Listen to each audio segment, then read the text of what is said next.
It is Shauna Ava, and you are listening to Heart on Radio.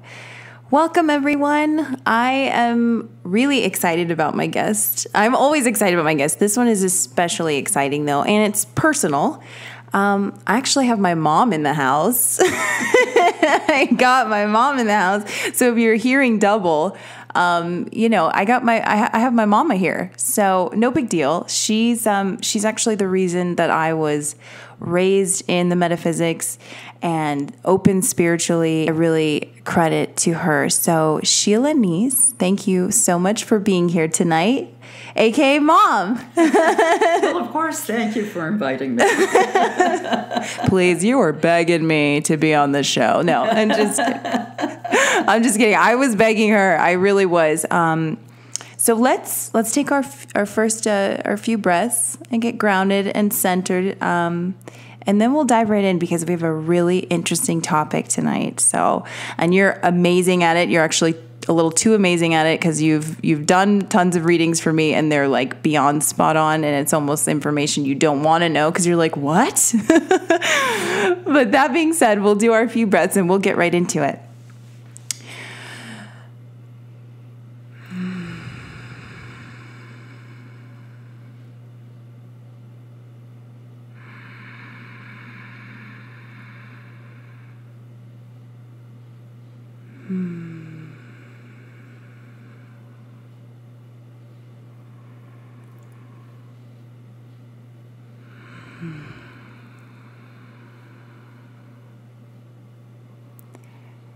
So lovely just to clear out everything that doesn't belong, to get centered, to get grounded, to get present.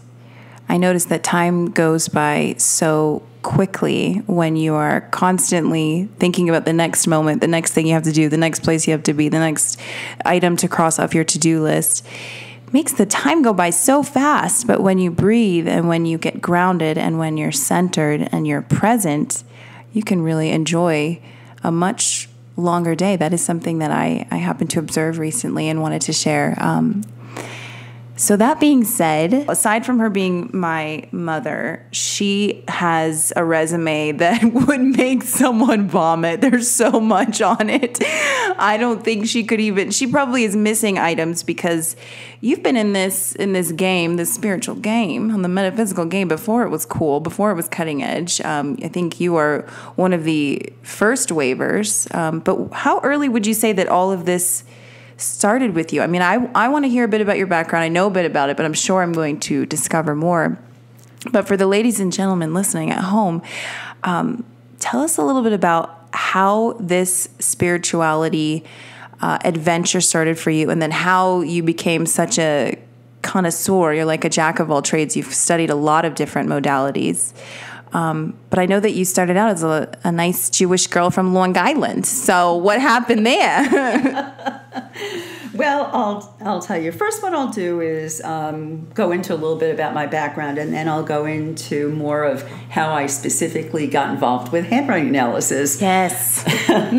First of all, when I was young, I always saw auras, and I thought everybody saw them. I would see my teachers in front of the class, and whenever they got a bright idea, I would see some bright light flying at them. I would see their hands wave and light go off of them. I would see a halo around them. And a halo around them. They must have been a really good teacher. One of the teachers you liked, maybe. Well, whatever they were, I found out from a friend of mine. We were talking about, I guess, the teachers, and I said, "Oh my God, that teacher has such a bright light." And she's like, "What, in the classroom?" No, I said, "No, around her head." And I said, "Don't you see the bright lights around our teachers?" And I found out, no. Oh, wow. She did not. And then I found out that I guess I had a little extra talent that I had no idea other people didn't have. How young were you at this revelation? Probably about 10 years old. Wow.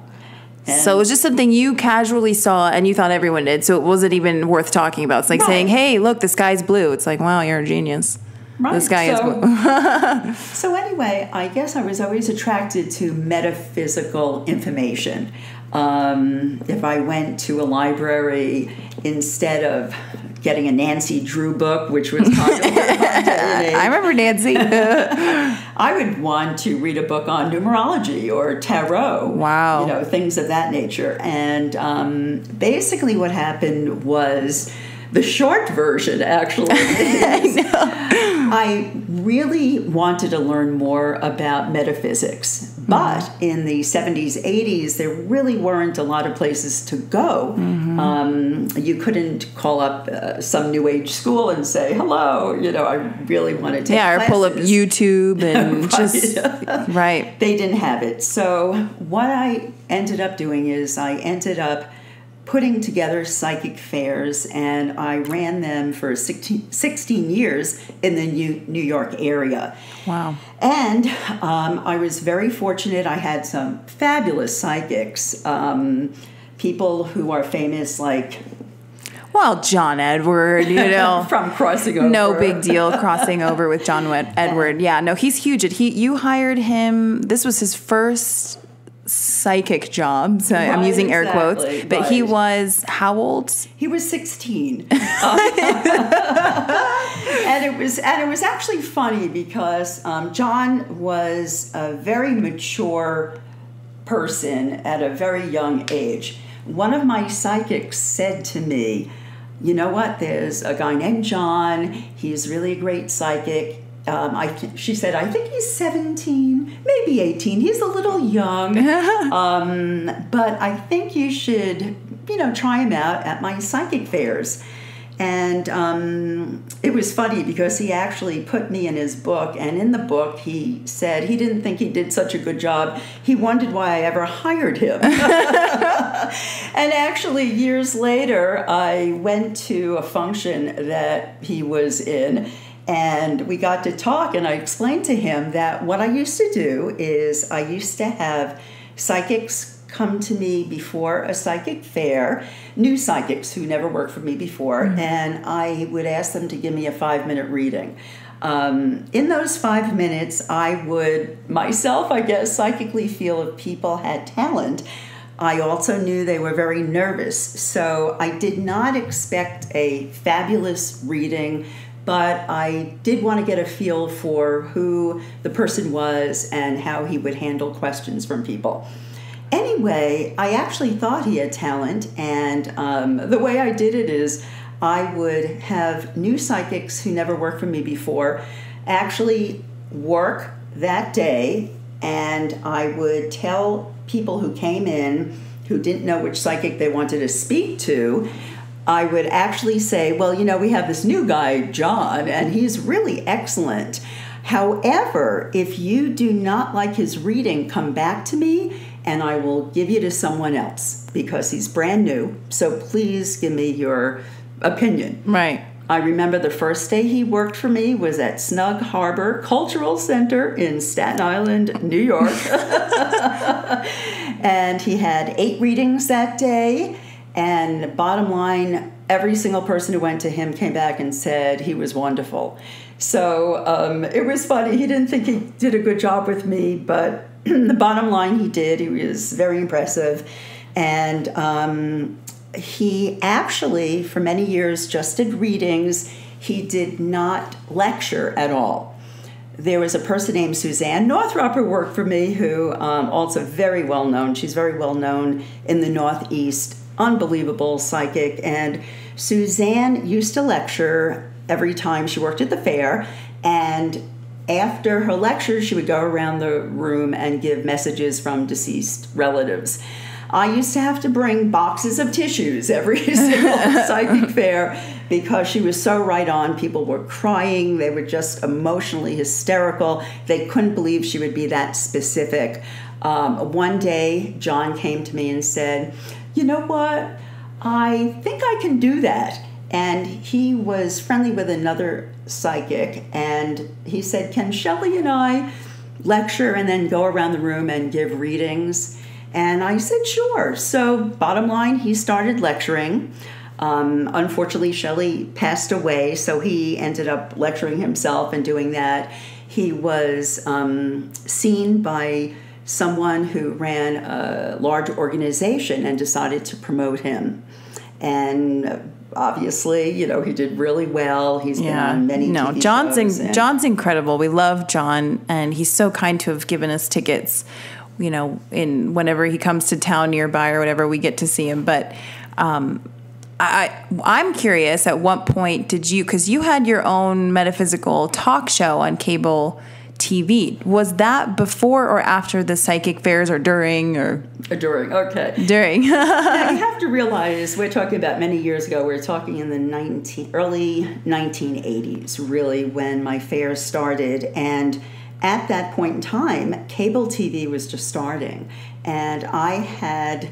I'm not sure if it was the first cable TV show talking about metaphysics, but if it wasn't the first, it was definitely one of the first. I'm surprised they went for that. Well, you know what? I guess they didn't really know, when I say they, but the cable TV stations really didn't know what they were doing, I think, at the time. They were looking for content. Right, okay. They were looking for content. They were open-minded. So I used to actually invite my psychics to come on. You kind of did what I'm doing right here. And you know what? I tried to do something like this. I had someone who would be an experienced, let's say, astrologer with me, and then it would be myself, and I would be the lay person. I would ask our guest, who, let's say, was an astrologer, and I would ask the astrologer, you know, to tell me, what does being a Taurus mean? You know, very basic questions. Right. Whereas the other person with me would ask more advanced questions, like if this is trining that, and that is trining this, and what does that mean? Because I wanted to have the show really go out to people of all levels. I wanted to be appreciated like that. I love that. I'm very similar to that. There's all levels of awakening happening, and I want to be able to deliver something for everyone. So I think that's a beautiful thing. But is this show your idea that you pitched to cable TV? I mean, they didn't have this idea. Yeah. Yes, I did. Well, dang, shoot. Let's bring some of that back. And I did it actually for 4 years. Wow. And that was in the 80s. And then my schedule got to be too busy because my goal was actually education. Again, I was trying to find out where I could go to actually learn about tarot cards, numerology, metaphysics, psychic development, etc. Yeah. And because there weren't places, I decided my focus was going to be education, and I actually started a school called Psychic Seminar, where my psychics would actually have classes that went on usually once a week at their homes. And people would come and learn, and that was my goal. So that's why my show stopped on TV, because my goal was then obviously offering education. So that's how you received your education, for more or less, for the better part. Exactly. Correct? You that's brilliant, guys. I mean, if you want to learn something, there isn't a school, start your own school and take the classes. And that's really what I did. And so what was your, I mean, I know you read tarot, I know you see auras, I know you do amazing graphology, handwriting analysis. Did you have a favorite that you were experimenting with back then, or were you just open to everything? You even did some kind of what was that? I'm forgetting the term exactly. Oh, Silva mind control. Right, exactly. What it is. That sounds a little scary. Okay, I took classes with a company called Silva Mind Control. And basically... I don't know why mind control in one's a little freaky. There was a person named Jose Silva who decided that there were too many people out there in the world who didn't understand metaphysics and how people could have ESP. And so he actually scientifically looked into it and used what they call a biofeedback machine, which actually measured your brain waves and found out that when you're in a pre-sleep condition, then your mind sends and receives brain waves a lot further. So what he did was put together classes to where people could get into that state of mind and become more psychic. So I'm a graduate of his program. Wow. Would you credit that to really your psychic heightening abilities? You've always had these abilities. I know your mom had them as well, even though she wouldn't admit that everybody knows that, you know. But would you credit that practice to really what sharpened your It definitely helped me, because I will say that they did talk about auras. Finally, somebody saw auras. They talked about auras in the classes that I took. The one thing that I didn't know was auras came in colors, because I guess when I saw someone, I didn't really see a color. I just saw energy around them, sort of like a halo. So then, when I heard that they come in colors, I decided to start looking for the colors. And years ago with television, they used to have this peacock that had bright colors, and that was a symbol of one of the NBC, right?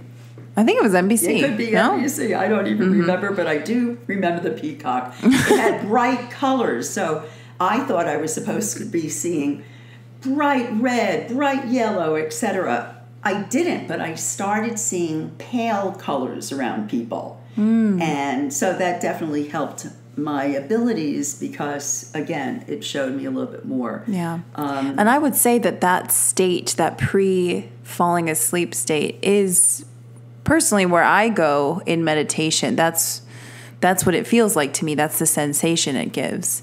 So that's interesting. I don't know if you have that, if you've experienced that in your own meditation practices, but it feels like that kind of whimsical half here, half not sort of feeling. So exactly. It goes right in line with the Silva mind control, which is, might want to rethink that title. No. I know, it's funny. So what I ended up doing after I had 16 years of running psychic fairs in the New York area, that was the time when 900 psychic lines started. And I was very fortunate, because there was a company called Body, Mind, and Spirit magazine who wanted to start running 900 psychic lines. And they wanted someone who had experience with psychics. Well, it's not such a everyday kind of thing. No.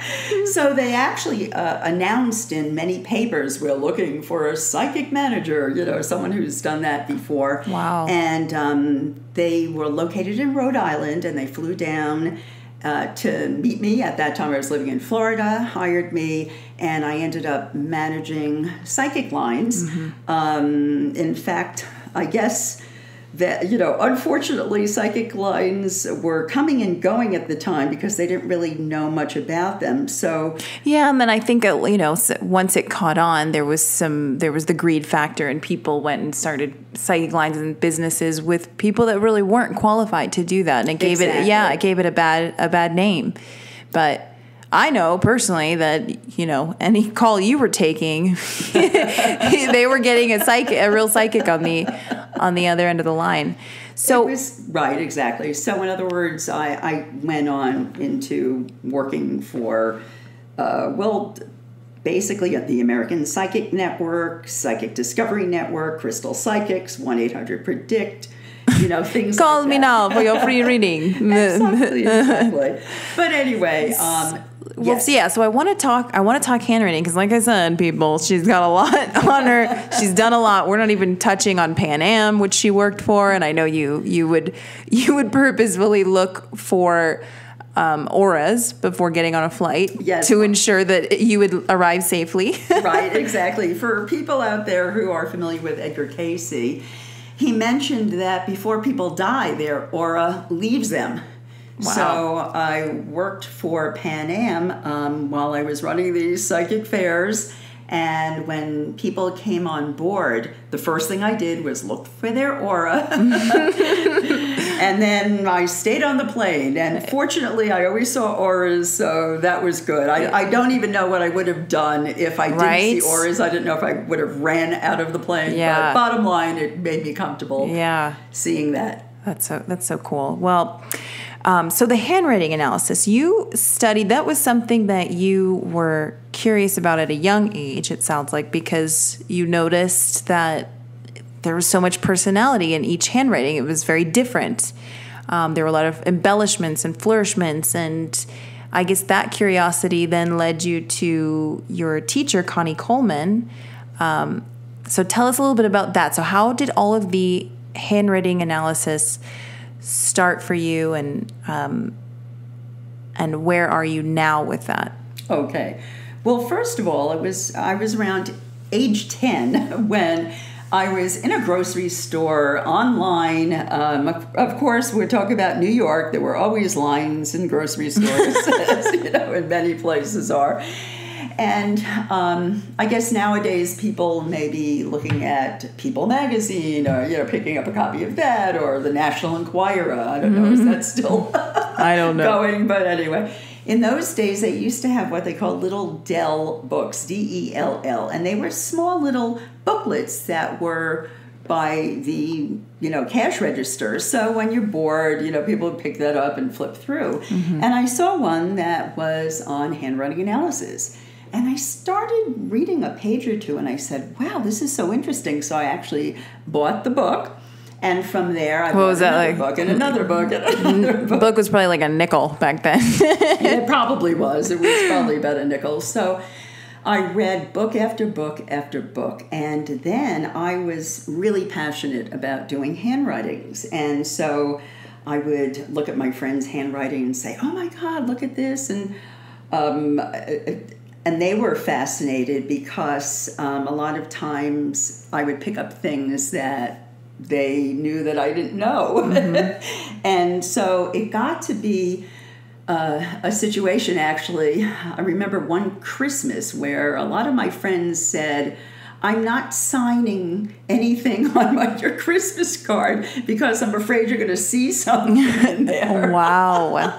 And some of them actually typed Christmas cards because in those days they didn't have computers and you could just put a card in a typewriter. Yeah. So, it was Or you get like serial killer Christmas cards where they like chop the letters out of the magazine. I know. So what happened was I ended up really being interested in it, finding out there was so much psychology behind handwriting analysis.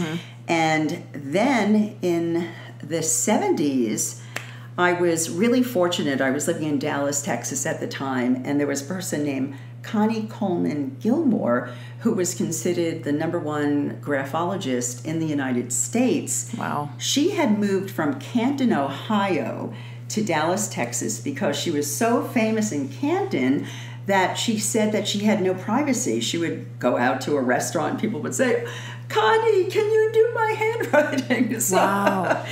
So what it is she was sort of hiding out in Dallas, and she had advertised that she wanted to teach lessons. She worked for IGAS, which is the International Graphoanalysis Society, and basically I found out from her that not only could I find personality traits in handwriting, but you could tell pregnancy in handwriting. You could tell if somebody's suicidal in handwriting. You could tell diseases in handwriting.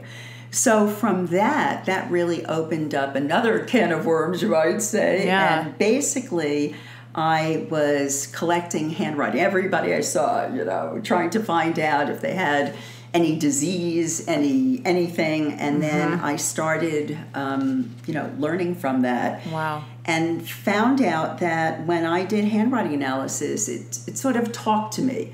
So in other words, even though I did numerology and tarot cards and other things, the handwriting really spoke to me. Wow. So it was more of a tool. What I also found out about handwriting analysis, which I was really amazed about, was if you change your handwriting, you can change who you are. It's therapeutic. And I can tell you that when you write, you don't realize it, but your brain is writing. They've done studies on people who were amputees, actually, who lost their hands and actually used a pen and wrote with their feet. And the style of writing that they had previous to that matched exactly the way they wrote now. It was amazing, but again, it's your brain writing, and so that's what. Yeah, and that leads me to the question of, because people are always saying, "Oh, well, this, I was writing really quickly," or "Oh, let me," because I've asked friends for handwriting to give to you, and they're always like, "Oh, well, this doesn't really represent what it usually looks like." What would you say to that? Because again, you're saying we write more from the mind, from the brain, from a subconscious place, rather than a conscious place. So I've heard you say that it really doesn't matter how chickens scratch or whatever it is. There's still that common thread that shows up. Is that? That's very true. People look at handwriting from a different vantage point. In other words, when you give a handwriting sample, when I say you, but people in general, when they give handwriting samples, they think, oh, it has to be neat. And if they are not as neat this time, it says something. Yeah, let me different. do it. No, this isn't good. Let me do it over again. I don't like this one. Exactly. So, but actually, it says the same thing. It's just that I'm looking at it from a very different vantage point. Interesting. That is so cool. So I know. Okay, so I want to give people something that they can do today. If y'all want to get a piece of paper out, okay, and I know your favorite way to do this is I am giving you a sample of my handwriting. That's what you would write, and then sign it, whatever that means to you. And I always get people saying, well, sign it. You want my first name, my last name, whatever is natural to you, and then you sign it. Okay. So now we're looking at the handwriting. Okay. Now, what are some of the most, well, first of all, let's go over why it's helpful to have it on an unlined sheet of paper. Okay, fine. So in other words, what Shauna was saying is if you want to look at your own handwriting now, get a blank piece of paper and write on it, I am giving you a sample of my handwriting, and then sign your name. Now, the reason why a blank piece of paper is good, because when people write on lined paper, first of all, sometimes it's college ruled lines that are closer together, and then sometimes it's on like a wide ruled, right? And when you write on a blank piece of paper, you're writing with your style alone without any size affecting it. Right. Because size Size matters. And I'll give you for instance, about size, because let me give you some specifics about handwriting that I feel really match psychology, because it really just follows suit. For instance, if someone has large handwriting, they see things in a big way. Let's say if they want to throw a party, it will be a big party.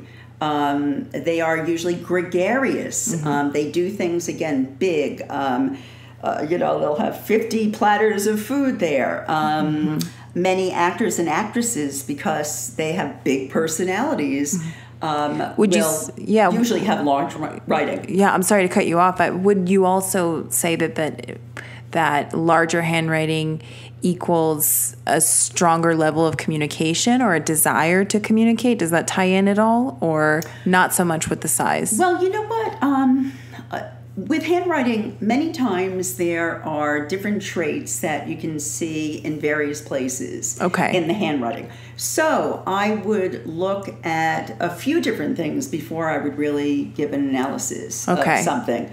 But with what you're saying, it turns out people, again, generally with large personalities would follow suit with what you said. However, I would look for extensions and other things, which I'll get into in a minute. Okay. I will tell you also that if people have small writing, a lot of times it shows that they're happier with a small group of people around. They wouldn't have a party with 100 people. They would have a party with, let's say, 10 of their closest friends. People who have small handwriting sometimes are a little shyer. Again, they don't want to really take any attention away from anything. So therefore, on a paper as well, they don't take up much space. So again, that's just a basic thing. Yeah. And what about, I know that, so when you don't have a lined paper, that leaves you room to flow however you want in writing it. Now, I know that there is something to whether your handwriting starts to then tilt up, or is your handwriting tilting down, or is it all over the place? So let me tell you a little bit about that. Yeah. Okay, first of all, I'm just going to give you a little thing that happened to me once. I had a friend who moved out of town. I was living in New York at the time, and she moved to another state. And she wrote me a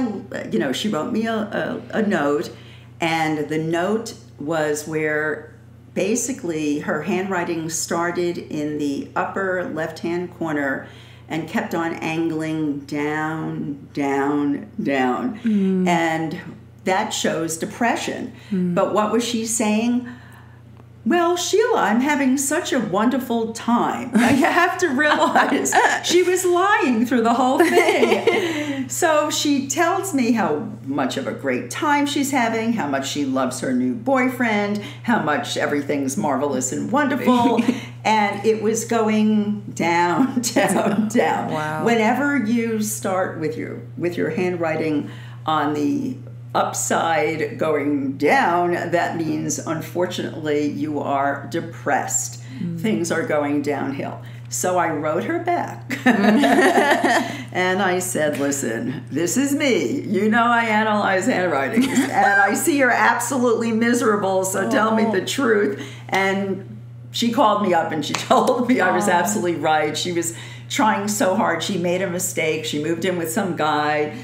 She thought it would be great, and it was horrible, and bottom line. That's incredible. See, that's something right away you can look at and pay attention to. And so then you would, for lack of a better term, prescribe that someone maybe starts to write a little straighter. Okay, so right? let me get into that. I know there's so much to get into. Yeah. Okay, so we're in it now. We're in it. I'm getting my game exactly. face on. Hang on, let me get my stance here. So people who are depressed will write in a downward angle. People who are optimistic will write upwards. It's almost, think of the upper part of a piece of paper is the sky and the lower is the earth. So people who write up towards the sky are usually spiritual and optimistic. Sky's the limit. Sky's the limit. Right. Now, for what Shauna is talking about now is something a little different. And what it's called is graphotherapeutics. And the reason why she's asking me about how you can change your handwriting is because I actually, suggested to her years ago that this is what you get for having your mom on the show. She's good. She's selling me down the river. No, it's true. It's true, and I wanted to bring this up because it's valid. So please continue. Right. I would like to teach people some things about handwriting. Again, as I found out, because your brain is writing. And you don't even, your subconscious writing, you don't really know how tough it is to change your handwriting. But if you change your handwriting, then you can change who you are as a person. So with Shauna, and for everyone who knows her, she's a fabulous, wonderful person. But I looked at her capital I.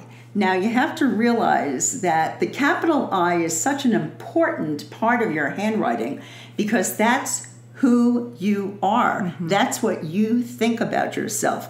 It is so important that there's actually a book out there that the whole entire book is called You and Your Capital I. It focuses exactly on that. Wow. And when you write, I am giving you a sample of your handwriting. Your capital I should be at least twice the height of the M. Okay? Right. So the tall letters are, again, obviously, the I, and then B's are into the taller letters. Right, when you sign your name, when you capitalize things, in other words. The middle letters are called the mundane letters. So in other words, a capital I should always be at least twice the height of the mundane letters, which are, A, E, I, O, U. They're sitting right in the middle of your page, of your sentence. So basically, Shauna would have such a small I that I said, oh my God, that unfortunately shows insecurity. And I know that you have so much that you can offer this world. You're not offering it because your capital I is small. So I actually had her practice and make her capital I bigger. I did. And here she is. I did. Here I am with my own long-time radio. So with our radio show. It didn't work at all. No, I was just kidding. No, I really did that. I made a conscious effort to make a bigger I. And it was funny. I felt an essence of like a stronger, more independent. It felt very empowering to write the I, because I really felt it as like, it's the great I am. We always talk about that too. I am, that is a power's place to be. So as I worked on the I, it changed me. Well, and it's funny, and for you out there who have friends who have big egos, if they have big capital I's, make them write them a little bit smaller. And knock them down to size a little bit, for sure. And the I also carries something about the mother and father. Is that true? Yes, it's very interesting. The capital I really not only shows what you think about yourself, it actually shows the relationship you have to your mother, to your father. Even it can show family connections as well. So it's a really powerful, probably the most powerful letter of all. And I want to tell everybody that a lot of people think the signature really shows something about a person, but the signature is actually what that person wants other people to think about them. That's their show. In other words, people will write a certain way and then they'll show completely different handwriting. And bottom line, these are people who are putting on a front. And so the capital I is really what the person thinks about themselves. And their signature, again, is what they want other people to think they are. Okay. And even, and I know that ties into the family as well. If they are more private or open about their family, would usually, I guess, go to the last name. So let me tell you a little trick about that. Because the signature is very interesting. Let's say... There's the infamous doctor's signature, too, always, okay?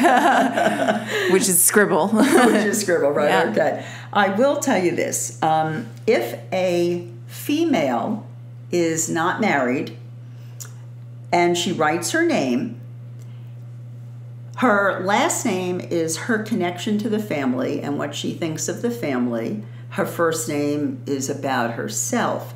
So some people, if you look at their handwriting, if you see that their first name is very clear and big, but their last name is small or scribbled out a little bit where you can't figure out who it is, what it is basically they are not that proud of their family. There's a problem with that family. If, however, someone writes their first name smaller and their last name larger, then actually this is someone who's really proud of their family. In fact, they're more proud of their family than themselves. So maybe their identity is more tied into who their family, say the Hiltons or something, they would be, it's tied into that last name as opposed to their first name, their personal identity. Yes, and this is interesting. If, let's say, I know when I started learning handwriting, handwriting analysis. I used to have friends. I used to tell them bits and pieces, and then we'd go around, look at people's handwriting. But this is a little tidbit for people who are married. Let's say you know someone who's married. If you want to find out what relationship they're having with their husband, if they write their first name far away from their second name, their married name, they're not that connected. They're unfortunately not in great shape. The further away the first name is from the last name, again, this is from married people, from a married female, then that relationship is really not that good. Not very connected, right? Right. And I know in addition to a last name that's more illegible, that can also mean, that can mean issues, but that can also mean a more protective or a private stance. Let's see, for signatures and for a lot of information, really, I could take hours going over things, but I'm just giving you this is so fun. I'll give you little tidbits. First of all, you have to realize that if someone has very clear handwriting, however, their signature, you have no idea what they're saying, which is typically what you're saying, the typical doctor's signature. What it really is these are people who want to communicate clearly about ideas, but they're very private about themselves. So they're giving you, something that they want you to know. As far as in general, they want you to know things about the world or facts, but when it comes to their signature, they don't want you to know anything about their private life. Right. So that's what that's about. Okay. I know a lot of people also will write their name and they'll put, squiggles underneath it and, all sorts of things. And they're trying to show people that they're very self-reliant. But if I see something like that and see a small I know that obviously it's show. Right. And so to just jump, since we're on the family thing, I want to jump to the I. And I remember learning from you something in regard to whether there's a curl towards the bottom of the I or versus the top, right? Like there's the father represents the top and the mother the bottom, or vice versa. Okay, now let me clarify that for people who I know are looking at their handwriting right now. Right, this is when it's tough to be radio and not a visual entity. So I will start like this: if someone is looking at their handwriting, and if they have the standard, what I call cursive handwriting that was taught in school, you will know that the capital I in cursive starts from the bottom, goes up in a circle, comes to the left, and then goes back to the main part of the I. I hope people followed that, but what Shauna is talking about is your mother. Let's see, your connection with your mother is represented by the first loop that you make, the second loop that goes out to the left and comes back to the main part of the capital I is a representation of your father.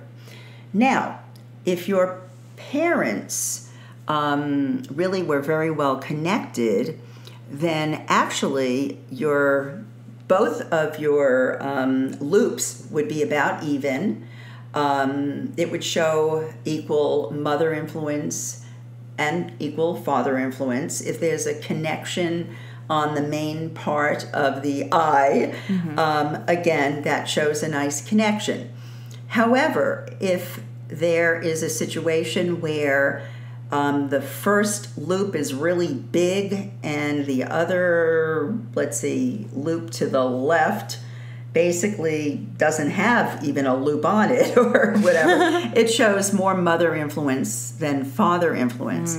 It shows they were very different people. Okay. So again, it's hard to explain some of this. No, I know, because a lot of this is something that you intuit at this point. So it's something, if you've ever have a chance to work with Sheila, she I see you go into this trance almost where you your fingers start going and you move into the energy of a person's handwriting. So I know it's more than what we can really explain in X, Y, and Z terms here, but I wanted to touch on that because I found that really interesting. And also the lowercase dotted I's, where the dot ends up above your eye, whether it be towards the front, the middle, or the back, that shows... Okay, well, everything in handwriting is very telling, and what Shauna is trying to explain is, let's say you write the smaller case I, and obviously there's a dot that goes on top of it. Well, if you put a dot directly on top of it, then usually you are on top of things. You do things in a timely manner. If you dot the I, behind the eye, or should I say to the left of the eye, that means you're usually a little bit of a procrastinator. If you make your dot to the right of the eye, that usually means you're an adventurous person, maybe ahead of the game. There are people who will do little circles for eyes. Those are people who either want attention or they're very creative. They're a little different. They have their own style. And again, I'd have to look at the rest of the handwriting to be able to really say more. I can tell you that also with T crossings, where you put that bar on the T, the crossing bar will show you a lot. People who have high ideals and look forward to the future usually cross the T-bar close to the top. People who are living more from day to day, you know what, they can't get that T-bar up high. They do it low, and again, they're living from day to day. I will tell you this, in my dating years ago, cover your ears, Dad. I'm just kidding. What I used to do is I used to look at people's handwriting for a couple of things. One was an I dot and one was for a T crossing. And this is what I was looking for. People who have really bad tempers, a lot of these people are in jail. If they have very thick T crossings or a very thick I dot, unfortunately, these are people who can't control their emotions. Wow. And now, when you said thick, was that the word thick. you used? I know, because I know that is depending on how there's a level of intensity that's conveyed when someone really pushes deeper into the piece of paper. It's like a braille. Are you talking about? Okay, well, I know there's so many things. There's so many things. We have about 10 minutes left. I'm just putting. I know it flies by. You should see the face she just gave me. That was a face for radio. No, I know it flies by. So okay, so let me tell you this. Okay, think of your. Let's see, the depth of how you write on a piece of paper is the depth of your feelings, because if you write on paper and it's your handwriting really indents into the page, that means you are affected deeply by things. Okay. And if someone has thick handwriting for a T crossing or an I dot, but the rest of their handwriting is mediocre. In other words, It doesn't feel like Braille if you pick up the paper, right? When you pick up the paper, this shows that they have a tough time controlling their temper. Okay, so that's the difference there. Right, that's the difference. So you were thinking of what I used to teach you about the thickness or how heavy someone would write on the page. And so if someone, is consistent with everything being the same depth onto the page, then that's okay. But if you see someone having handwriting that, it's, you can feel a little bit on the back of the page. It isn't totally like Braille, but their I dots and their T crossings, however, are very thick and like Braille. Unfortunately, these are people to watch out for. Oh, wow. We should get some of these prison letters and just start. You could also tell schizophrenia in handwriting. I don't know if you want to call it bipolar these days or whatever, but people who write with their handwriting not angled at, let's see, in the same direction all the time. If you start out to the left in a word and then the next letter is to the right and the next letter is in between, and again, slant is very important, but if you look at someone's handwriting and every letter is slanted in a different direction, that shows bipolar disorder, schizophrenia, etc. There's so much in handwriting, it's unbelievable. You can even tell cancer, and this I thought was so incredible. Now, I'm not a doctor, and obviously I cannot diagnose people as far as cancer is concerned, but I do know theoretically how it looks like in handwriting. There is a book that I'm so thrilled you can now get, because for about 10 years it was not obtainable. And it's called You Are What You Write. It's by a person named Huntington Hartford. And Huntington Hartford, for, people who are older, actually was an entrepreneur. He was one of the wealthiest men in the world. His father opened A&P, which I think is Asian and Pacific Tea Company. It was the largest supermarket chain in the world. And so bottom line, he had a lot of money. He had a real affinity to handwriting, and he actually studied it a lot, found out you can tell cancer in handwriting, and in that book, You Are What You Write, and you can get it on Amazon, it actually will show you exactly what it looks like in handwriting. So he thought, this is wonderful. I'm going to go to doctors. I'm going to show them this. They're going to be so thrilled.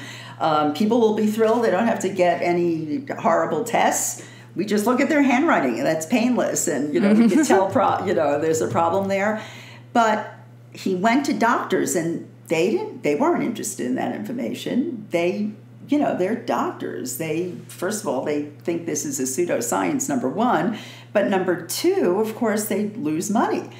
So after years of going around to different people, he finally found that there was a company who really wanted that information. And you know what that company was? It was an insurance company that covered health insurance. And they decided, wow, this is great. If we have people fill out the forms and we could tell that they already have cancer, we're not going to cover them. Oh, God. Oh, no. So wow, that's what he found out. It was really very, very sad. So, again, you are what you write. Is that something that then someone could say they had that cancer or they had an illness? Do you feel that if they were to work on that handwriting, would that be therapeutic? I know that's intense, but I don't know. I'm sure not that on its own. I've never had that situation, but I will tell you one situation I had. I had a friend who once had cancer, and she had sent me her handwriting, and she said, I believe I have cancer. Do I? Because she was a friend, I said, well, definitely go to a doctor. She knew what that meant. Yeah. Again, I can't prescribe anything. However, she said years later, I have a friend who hasn't been feeling well. She's a doctor who hates doctors. She won't go to a doctor, but can you look at her handwriting? I looked at her handwriting, and I said to my friend, I mean, I hate to say it, but I see cancer, here.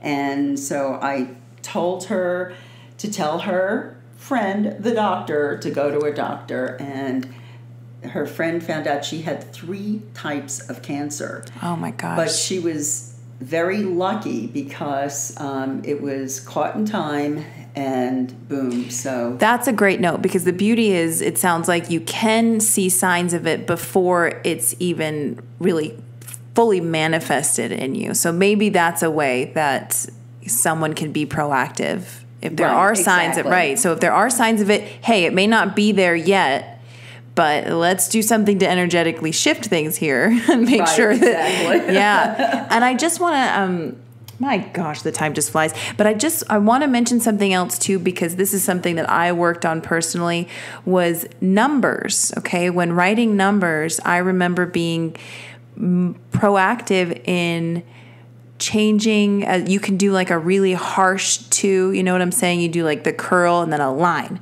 That used to be my 2. And then it was like my relationship with finances and money changed the moment that my 8s and my 2s and those types of numbers became more fluid. Is there truth to that? Yes. In general, I will tell you this, that in handwriting that is more angular without loops, it usually is a mind that shows sharpness, aggressiveness. They're usually very good with numbers, and that definitely helps. People who write more in a rounded way, they're usually more peaceful, gentle. They're not as an aggressive corporate type. Right. But does it have a direct effect on your relationship with finances? Because I personally felt that once I changed that, I felt more relaxed with finances, like a flow of money coming, as opposed to like really holding on to my pennies and coins. Well, if you started writing more in an angular way, you would have had more of a connection with corporate, which is money. So that would definitely have helped. Okay. So as I curled the numbers, that did anything? Did I do anything? Am I winning a million? You had more of a loving, let's see, affection. Right, more fluid affection towards money. Exactly. And if you love, whatever you love, you bring in. And so, if the world that we live in right now is based on finances, that's why I know a lot of people are anti-money, but I feel like we have to, if that's something that's going around now, that's the way that we have abundance in our lives, we need to really love that. That is something to shift. So, wow, with just a minute here, I'm going to pull out. Sheila actually pulled this card, and I think it's so lovely. We have Saint Germain this week. Work your magic. You have the power to resolve the situation you are inquiring about. 90 seconds. This card signifies your untapped magical abilities, which you've used successfully in the past. Pull these abilities out of storage and use them to work your magic now. Your clear and focused intentions, positive expectations, prayers, decrees, and action steps all create the healings and manifestations you desire. So, Sheila Knies, aka Mom, I want to thank you so much. We have our radio yelling at us 60 seconds. I wish you could hear this. But at least she's British, so it sounds very lovely as she rushes me off of the microphone. But I want to thank you so much for being here. This was so much fun. And this card is beautiful. I really feel that it has something to do with you working your magic, because she feels like she's been in the spiritual closet for a little bit now. You went and you raised a family, you did other things, but now I became corporate. You became corporate. But now Saint Germain is telling you and telling all of us to get out of the spiritual closet and to come forth with your gifts and share them, because it uplifts not only you, but everyone around you who is touched by it. So, Mom, Sheila, sorry, I'm going to have to say, Sheila Knies, thank you so much for being here tonight. And where can people find out more about you? HolisticHandwriting.com. HolisticHandwriting.com. Beautiful. All right, my beloveds across the planet, we will see you next week. Thank you so much for listening to Heart on Radio, and have a beautiful week.